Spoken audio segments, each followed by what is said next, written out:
thinking pattern was quite simple किनभने अब हरेक गेममा नयाँ नयाँ खेलाडीहरूले चाहिँ नयाँ नयाँ तरिकाले आफ्नो प्रतिभाहरूलाई चाहिँ अगाडि लिएर आइराख्नु भएको थियो र आजको गेममा चाहिँ कस्तो थियो फर्स्ट विकेट पार्टनरसिप एकदम राम्रो नै गइरहेको थियो कताको and to break that momentum एउटा विकेट हामीलाई चाहिएकै नै थियो त्यति बेला र त्यो विकेट पाउने बित्तिकै I guess every one delivered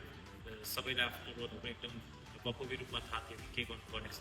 र हामीले सबैले as a team collective effort लगाउनु पर्ने थियो त्यो पनि लगायो र एकदम खुसी छ फाइनल ओभरमा चाहिँ यो सिचुएसनमा पहिला पनि परेको छ के फाइनल ओभरमा अब मेरो तिम्रो र रोहितको हाम्रो डिस्कसन चलि नै रहेको थियो के गर्ने कसरी गर्ने र हामी चल्दा के हुन्छ म फाइनल आज फाल्छु दिपेन्द्रले पनि हुन्छ म पहिला 18 फालेर then something would be there defend गर्नको लागि सो हाम्रो नर्मली एउटा क्याजुअल टक नै भयो एन्ड युआर जस्ट लाइक हुन्छ नि साथीहरू ह्याङआउट गर्नको लागि आए जसरी रमाइलो गर्नको लागि आए जसरी हामी च्याट गरेर थियौँ बिकज वी वर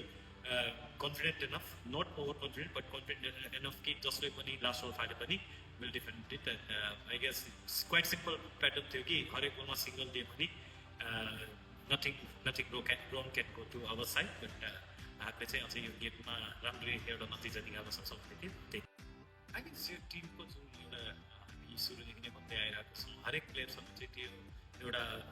डोमिनेट गर्न सक्ने एउटा खालको चाहिँ अब एउटा पावर जुन छ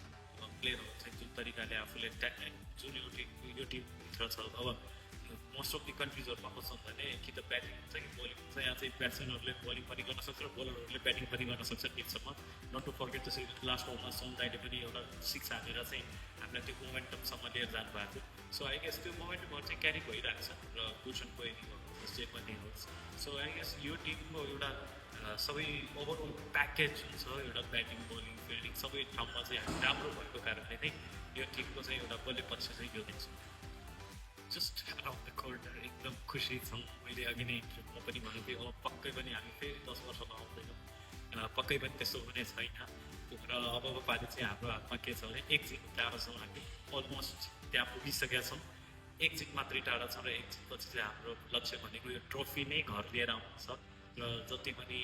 नेपाली दाजुभाइ दिदीबहिनी जति पनि हुनुहुन्छ होइन आमा दाजुभाइ दिदीबहिनी जति पनि हुनुहुन्छ सबैको आमा चाहिँ खुसी ल्याउन सक्नु मैले यहाँ चिप्ले आइरहेको छु कुराहरू र त्यसै म तपाईँलाई इमोसन्स बुझ्न सक्नु क्वाइट सिम्पल तपाईँहरूको माया तपाईँहरूको साथले चाहिँ हरेक गेमभन्दा बाहिर सबै सम्पूर्ण ठाउँमा हामी हेर्न पाउने नै छौँ जहिले पनि पाएको छौँ र यसलाई चाहिँ अझै थप ऊर्जाको साथमा तपाईँहरूले जसरी हामीलाई मेसेजहरू पठाउनुहुन्छ ग्राउन्डमा आइदिएर हजुरहरूले आफ्नो साथ हामीले देखाउनुहुन्छ त्यो हामी जुन इमोसन्स प्लेयरले चाहिँ ग्राउन्डभित्र गएर महसुस गर्छ त्यसलाई आफ्नै इमोसन्स बनाएर तपाईँले हाम्रो लागि एकदम प्रे गरिराख्नुहुन्छ त्यो चाहिँ एकदम हृदयदेखि नै म एकदम आभारी छु त्यो कुराको लागि यो टिमको बिहाफमा एकदमै हृदयदेखि नै आभारी छु र यो माया चाहिँ यसरी नै रहिरहोस् यो माया भनेको हाम्रो एउटा परिवारसँग सम्बन्धित माया हो सो यो कहिले पनि